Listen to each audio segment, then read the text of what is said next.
மக்களவை தேர்தலுக்கான வேட்புமனு தாக்கல் பல மாநிலங்கள்ல நடக்க ஆரம்பிச்சிச்சு. சில மாநிலங்கள் 5 கட்டம், 6 கட்டம், 7 கட்டம் எல்லாம் தேர்தல் நடக்குது. அங்கெல்லாம் முதல் கட்ட தேர்தல் நடக்காது. ஒடிசா மாநிலத்துல இப்போதைக்குள்ள தேர்தல் நிலவரம் என்ன அப்படின்னு சொன்னா, பளிச்சுன்னு சொல்லணும்னா மும்மணி போட்டி.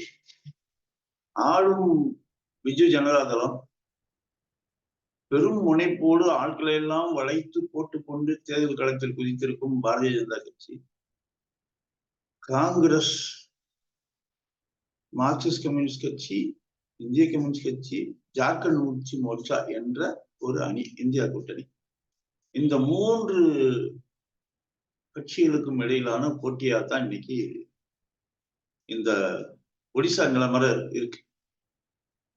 இதுல என்ன அப்படின்னு சொன்னா, இப்ப இதுல பாரதிய ஜனதா கட்சியும் பிஜு ஜனதா தளமும் பேச்சுவார்த்தை நடத்துனாங்க. அந்த பேச்சுவார்த்தை முடிஞ்சு போச்சு.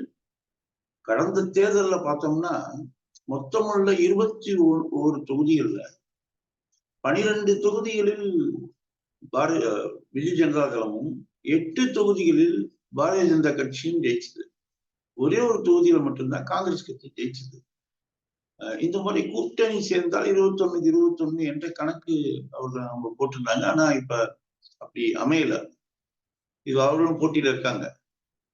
இங்கே மூன்றாவதாக அணி அமைக்கும் வேலை அது முறையாக நடந்தால் இந்தியா கூட்டணிக்கு ஒரு நல்ல பலம் கிடைக்கும் அப்படின்னு சொல்றாங்க. அப்ப அந்த கூட்டணி அமைக்கிறது என்ன அப்படின்னு சொன்னா, நாட்கள் இன்னும் இருக்கு. ஆனா இந்த பேச்சுவார்த்தை, கூட்டணி பேச்சு 21 தொகுதிகள்ல 3 தொகுதிகளை கட்சிகளுக்கு விட்டுக் கொடுக்கிறதுக்கு காங்கிரஸ் முன் வரும்னு எதிர்பார்க்கப்படுது. அது ஒண்ணு புவனேஸ்வர் தொகுதி.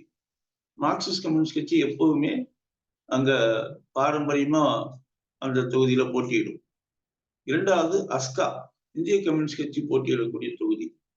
ஜார்க்கண்ட் முக்தி மோர்ச்சாவுக்கு மயூர்பஞ்ச் தொகுதி. இந்த 3 தொகுதிகளை தாண்டி மற்ற 18 தொகுதிகளில் காங்கிரஸ் போட்டியிடும் நம்ம எதிர்பார்க்கலாம். இதுதான் இப்ப அங்க உள்ளது. அப்ப இந்த தேர்தல் காலம் எப்படி இருக்க போகுது? இணைந்து தேர்தலை சந்திப்பது அப்படிங்கிறது ஒண்ணு.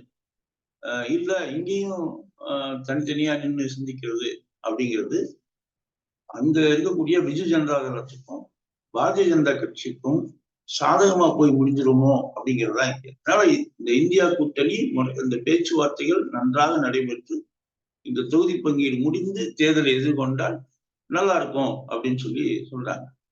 இதுல மார்க்சிஸ்ட் கம்யூனிஸ்ட் கட்சியை பொறுத்தவரை அங்க ஏற்கனவே ஒரு சட்டமன்ற தொகுதியில ஜெயிச்ச இடம் இருக்கு. லக்ஷ்மண் முண்டான அங்க ஒரு சட்டமன்ற உறுப்பினர் இருக்காரு போனாய்ங்கிற தொகுதியில.